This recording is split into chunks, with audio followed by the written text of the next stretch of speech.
Historically, English language learners in the U.S. have been given standardized testing accommodations that closely mirror those given to students with disabilities, if they have been given them at all. These accommodations are inadequate and inept. ELL students are not disabled. Though they need accommodations, they need different ones. Isn't that the nature of accommodations after all?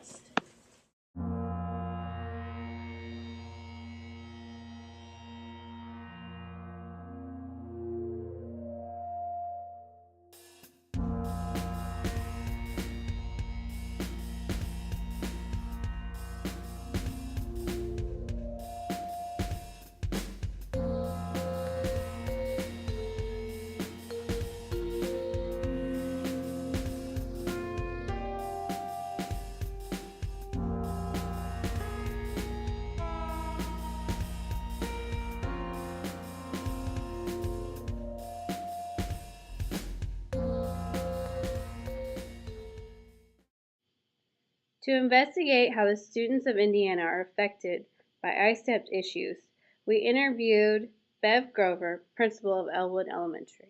We like to look at the whole big picture, all of the data, the NWEA, the acuity, the M class, and put all that together. But when you look at the state's picture, it's kind of like just that one test is like everything. So I think it's more difficult for those students because in general the whole language and background is usually not there for them. So at least we have somebody here in our building who has been working with them all year, and I think that helps prepare them a little bit. So in general, it's not quite fair really for those kids. The pressure is terrible, but it is mostly negative. A demand to rebel against the newly imposed culture. Yet the children know that they cannot do well in a world either by maintaining their old culture or by adopting the culture of rebellion. The conflict leaves some of them paralyzed, mute in the classroom, raging in the schoolyards. I have heard many teachers describe these children as the dead.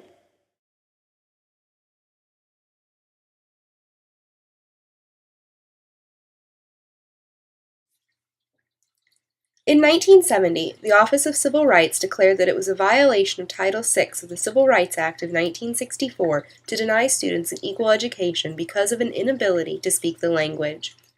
However, they did not set any guidelines regarding how schools should help their limited English proficiency students or on how those students should be evaluated on state standards.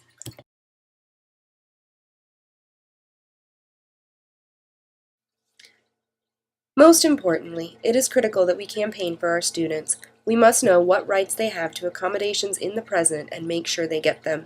Additionally, we must push for fairer testing in the future. Those are the things we need to do. Give them more time, read the parts that we can read to them, and just try to build their skills really well throughout the whole year. It's another stress that you feel like, how can we get those kids to where they need to be? So that's tough. During ISTEP testing, there is very little that can be done to help limited English proficiency students. The teacher cannot even read the instructions in the student's language. What we can do is help our students to prepare before the test. This will not only aid our language learners, but is best practice for all of our students.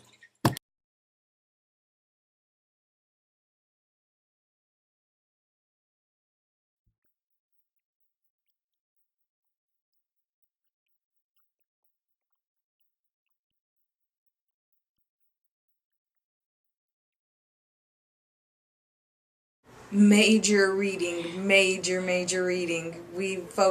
Just having them read the sentence over and over and over again until they understand what is being read and what is being asked.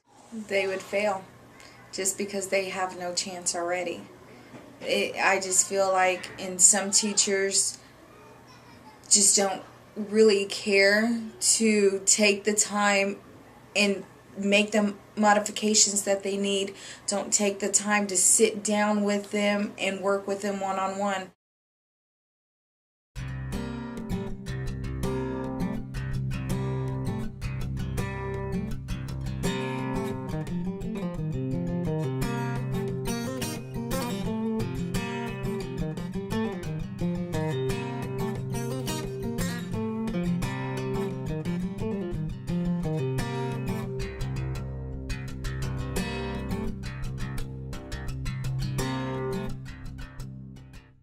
entice them by saying, all you have to do is do your best, try your best.